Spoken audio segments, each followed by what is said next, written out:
Hello, everyone. Welcome to my channel, Matthew Hemway. This is Matthew Hemway. I am good. I hope you are. Have I got a video today? In this video, will be reviewing the analyzing She-Hulk, Attorney Law, Season 1, Episode 3, that's currently on Disney Plus, done by Marvel Studios. I'll go over topics in this video. I hope you will find it interesting and enjoyable. I'll give you my rating at the end of the video. Thank you. Now on the review. Jennifer is with Emil Blonsky, aka Abomination, and asks him, "Why did you break out?" He tells her that I was broken out of my cell with the help of Juan. Yes, Juan is in this episode, and he was seeing the sure that he would be here in this series. Jennifer has Nikki track Juan, and she says she will find him as soon as possible. Jennifer is meeting with Juan after Dennis Pulaski, who she worked with at the district attorney's office, came by to get help from GLKNH from an Asgardian who's a shapeshifter and can be anyone that she wants to be. Juan was telling Jennifer that he broke Emil out of prison as he needed a formal opponent to help with him becoming a Sorcerer Supreme. Jennifer is telling the parole board that Emil has changed and that he can be trusted to be released in society and that he can control his powers. He will show him that he has changed and he can be trusted. There are several people who testify on his behalf. There is a prison guard who testified that he helped to get him out of an unhappy marriage.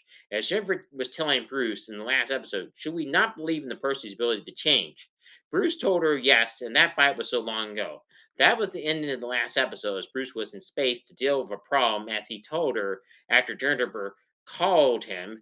Emil helped with the prison library to create a literacy program for the prisoners, and he created a yoga class. He has several women who he met through the prison pen pal program, and they helped him to find himself.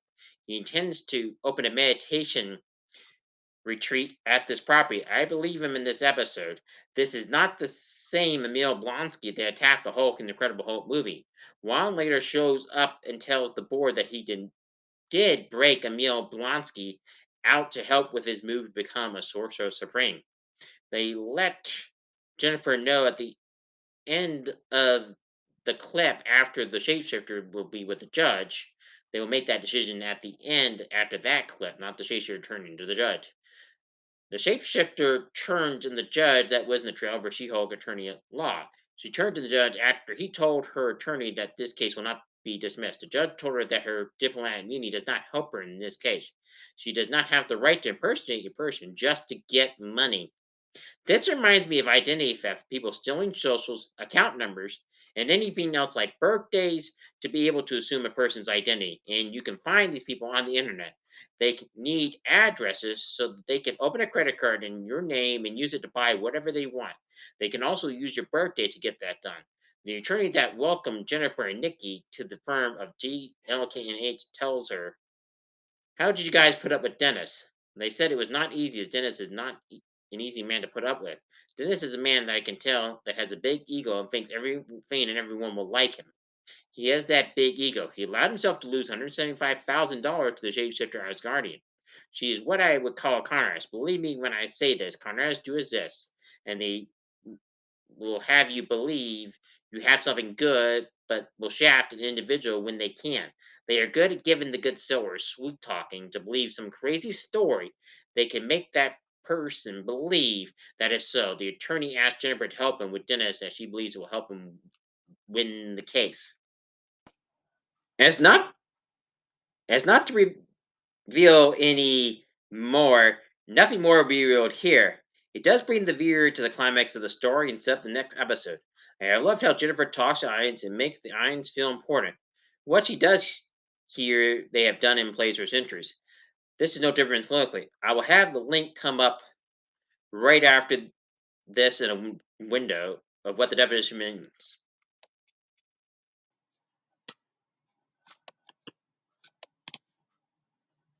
Okay, hello everyone. Here is the link to soliloquy.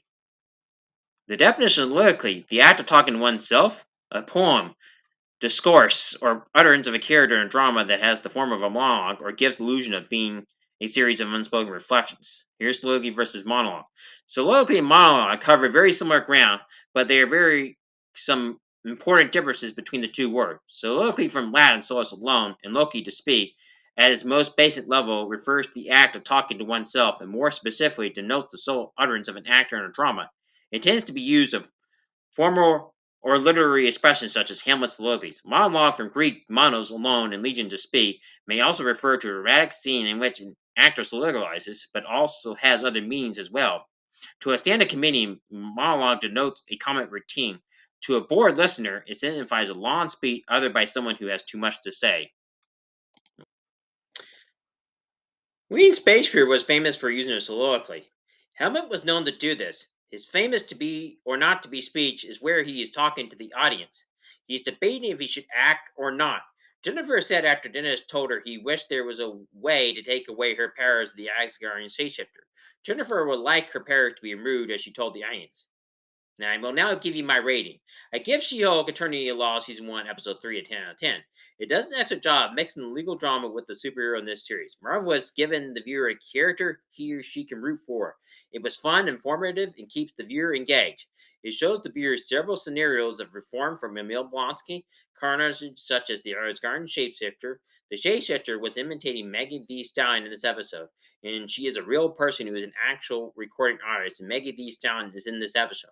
She is a senior. Answer this question. Does Megan seek legal counsel? Please leave your answer in the comment section below. How does the episode end? Please leave your answer in the comment section below. Thank you. Please check out my website of www.matthewhemwayreviewer.com to check out my blog. Please check out my Patreon page to help support the channel. Please sign up for YouTube memberships if you're watching this video on YouTube and would rather stay on YouTube and do it there. Please consider buying Super Chat, or Super Thanks stickers. If you want to do it that way, your support will be appreciated and you'll help me to make this a living if enough of you help support me in the channel. Thank you.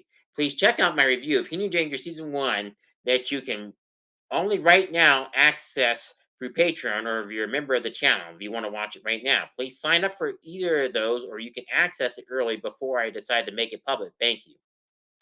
Please subscribe to my channel. Please like this video if you found it helpful. Please hit the notification bell to be notified of any videos on this video. Please let me know what you'd like me to cover down the road in the comment section below. Please share this video with anyone you know. Thank you for watching.